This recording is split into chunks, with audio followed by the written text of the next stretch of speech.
Hello everyone. Today we're going to talk about really something exciting to me because I use this every day in my line of work. It's such a good way to see data and to interpret results and get a visualization of what's going on. So we're going to talk about graphs and functions. Okay? We're going to learn two things today. One is how to interpret graphs of functions, and the second is to draw these graphs of functions. Okay? So let's go ahead and dive right on in with some definitions. Function. Now, the study material that I used for this, I actually kind of disagreed with their statement because it's not 100% true in the science field. But I could tell that the person that wrote this material was trying to just get an explanation of math across at a very basic level. So I'm going to change these definitions a little bit. Here, I would like to say this is a relationship between variables. Okay? So what is a relationship? That's how something else corresponds with something else, like you and your parents. Okay, you have parent and you have child, or you and your sibling. You know, your brother and sister, or sister, brother of each other. So these are relationships. So this is how things are related between variables. Okay, and then we're going to look at a coordinate system. And again, I really did not like the definition of the material as given here, because this, I think, applies specifically to 2D only. So this is formed by the intersection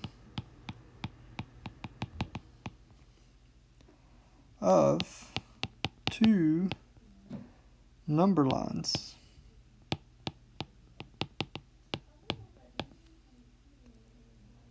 Horizontal and vertical axes. Okay? So let's look at, alright, we have a couple definitions. Let's look at this, what this looks like. Okay? And we'll need lots of room here. Alright. And I know my lines are not perfectly straight, so you have to bear with me. Okay, and we're going to call this horizontal axis the x-axis, and this vertical axis the y-axis. So this is the vertical. Let's use a different color. Vertical axis, and we'll say that this is the horizontal axis. Okay, and we got these little tick marks here. I really like having this graph paper to draw on. 1, 2, 3, 4, 5, 6. 1, 2, 3. And you don't necessarily have to have the same number of tick marks on the vertical and the horizontal axes. And this over here, where these two cross, this is 0. Okay, and what we do is we call this the origin, and we will note it as parenthesis 0, comma 0, close parenthesis. All right, and this is an example of an ordered pair. And what is going on is this first value is the x coordinate and this other value is the y coordinate. Okay, so let's say we put a dot out here at this point. What is the coordinate ordered pair of this point?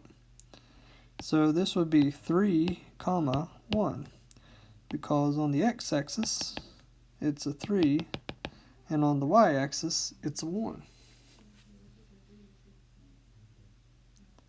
Okay, and then just generally, this whole area here on this graph, I could have circled the whole thing, but I didn't want to cross any text.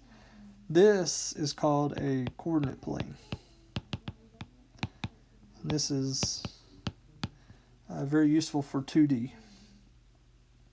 All right, let's look at some definitions now that you've seen a picture of the previous definitions. Let's have an ordered pair.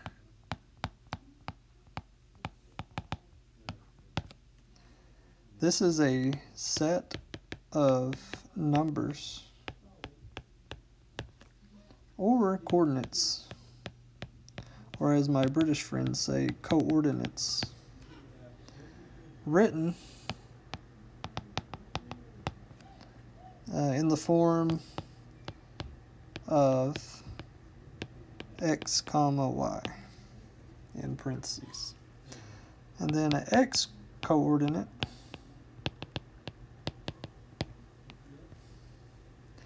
this is the x value that corresponds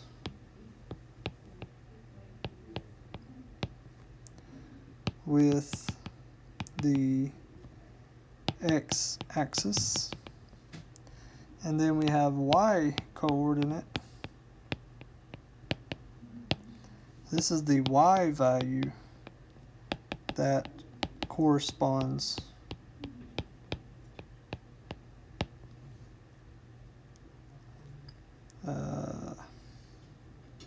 with the y-axis. Okay, let's talk about a couple more definitions. We got independent variable, and if you know what independent means, it means that you can depend completely on yourself. You don't have to have others. So you might not be independent, you might be dependent on your parents. Your parents could be independent. So this is usually graphed on the horizontal axis. This isn't 100% the case, but for you guys, we're going to say this. But in the scientific field, this doesn't always happen. Depends on what we're really doing. And then dependent variable. Yeah, I had such issues with this lesson, but it is what it is. This is usually graphed on the vertical axis. Okay? So let's look at some examples.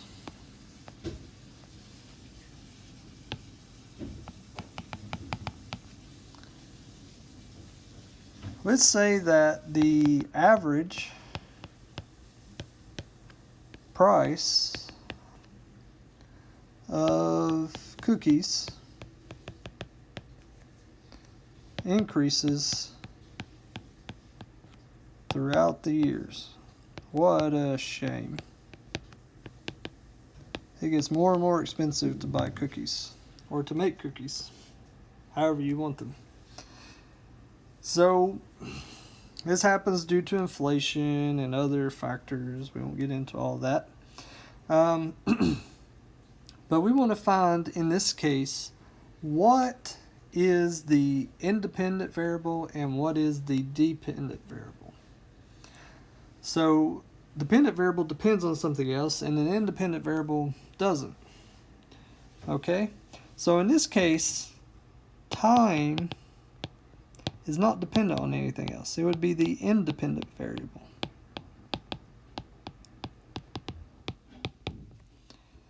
And what is dependent on time? The price. That's right. The price would be the dependent variable. And you're like, boy, this was tricky. I didn't even see the word time in there. Well, you see throughout the years, that's kind of like time elapsing. Okay. The word price is in there. So it's not the cookies that are dependent on time. It's the price of cookies that are dependent on time. All right, let's look at another example.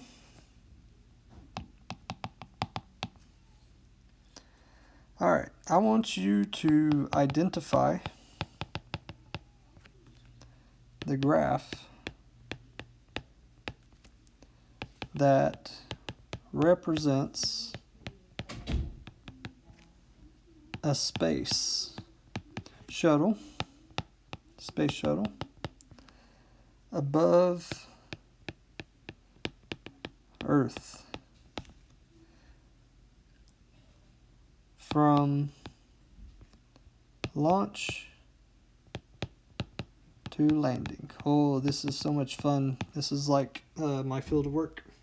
All right, so we have a graph here. And on the vertical axes in all these, we're going to have altitude. That's the distance above the Earth. And on the horizontal axis, we're going to have time. Okay? So I will draw each one of these, if I can.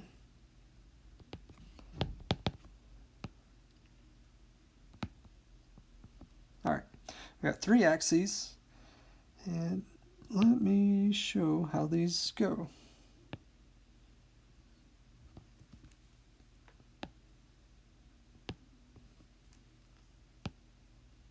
All right, so when a space shuttle is flying above the Earth, it's high in altitude, right?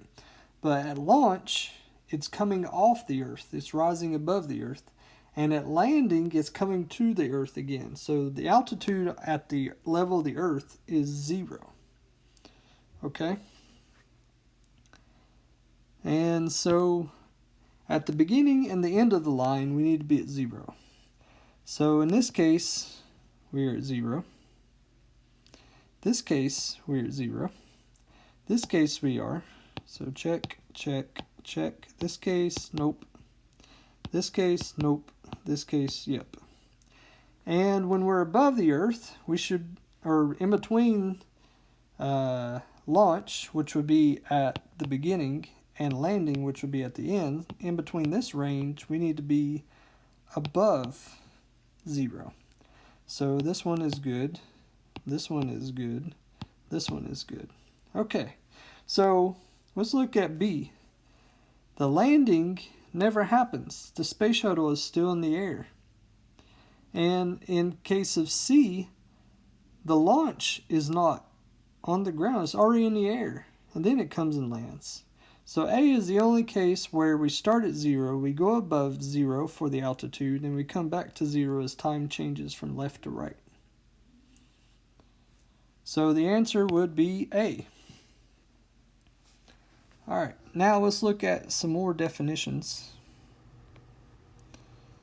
We have relation. This is a set of ordered pairs.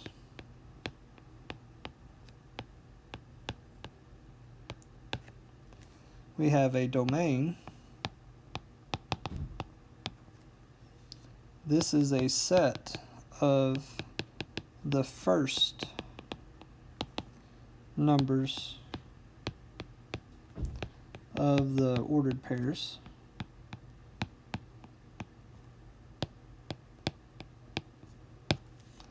And we have range. This is set of the second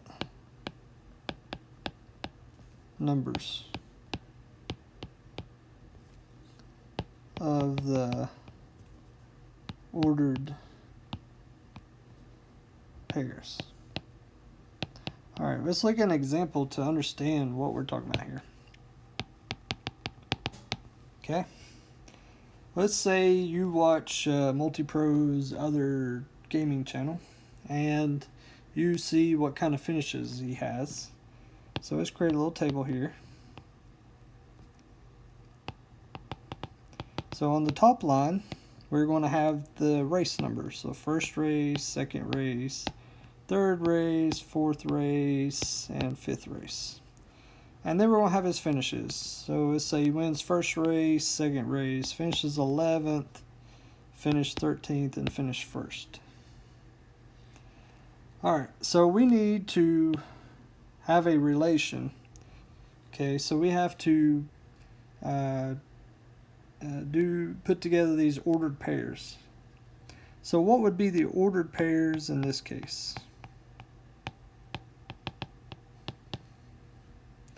So we would have 1, 1 for this one and this one.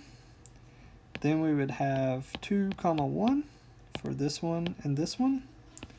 Then we'd have 3, 11 for this one and this one. Then we'd have 4, 13, which would be this one and this one. And then we would have 5, 1 for this one and this one. All right, so let's look at this graphically. We're going to draw a graph. I think this is quite awesome that we're going to be doing this, because I love graphs. All right. Say this is 5 and this is 10. And let's say that this is 1, 2, 3, 4, 5. Okay. And let's draw this a little bit better.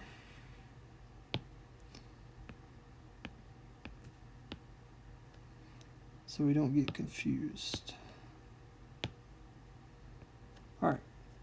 So the first race, we finished first. Right? So that's right. Let's use a different color. That's right about here. Okay. Then the second race, we also finished first. Then for the third race, we finished 11th. So I have to go up to 11th. Let's erase those dots so we don't get confused. And then fourth race, we finished 13th. So that's like up here. And I lost which color I was using. Okay, and then we finished first the fourth race. All right. So this is what this looks graphically. So the lower the number, this is the finish, and this is the race.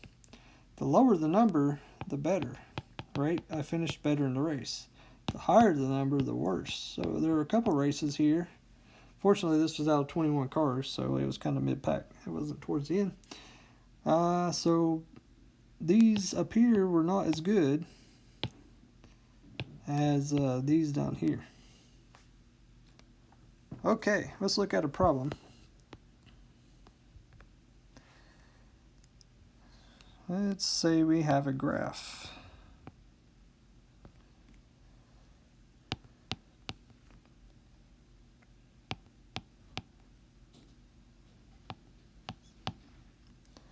All right, and this is height in inches. Oh, if I can write. Inches, okay? And then this down here is time in seconds. All right, and then we have 1, 2, 3, 4, 5 seconds. All right. And let's see what the question is. Well, the graph shows the height, a toy rocket. I loved playing with my toy objects in my aerospace courses. Shot in, ooh, I don't know what happened there. Shot in the air from the ground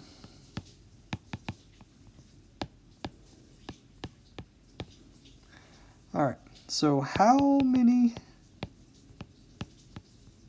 seconds did it take for the rocket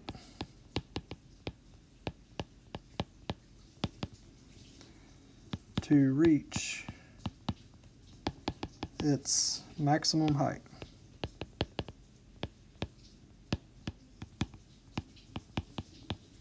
All right, so let's look at this.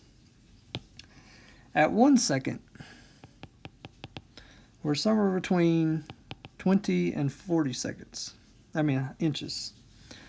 At 2 seconds, we're also somewhere between 20 and 40. At 30 seconds, I think we're pretty close to 40. At 4 seconds, it looks like it's coming back down. We're back down to 20 to 40. And at 5 seconds, we're about 10 inches off the ground. So what is the top part of this graph then? That would be right here, right? So that's at maybe about 40 inches. That's the highest that we get. And how many seconds is that? 3 seconds. So the answer would be 3 seconds. Alright, I had a blast with you guys. I can't wait to see you next time to cover more topics. I love graphs and functions because I use these every single day. And they're so good to visualize things, to see what's happening, and the relationship between different variables. This is awesome. And if you go into a scientific field, you will definitely use this. This will be really great for you to remember and understand. Alright, if you liked it, please click the like on the video, and please subscribe if you haven't already. I'll see you next time.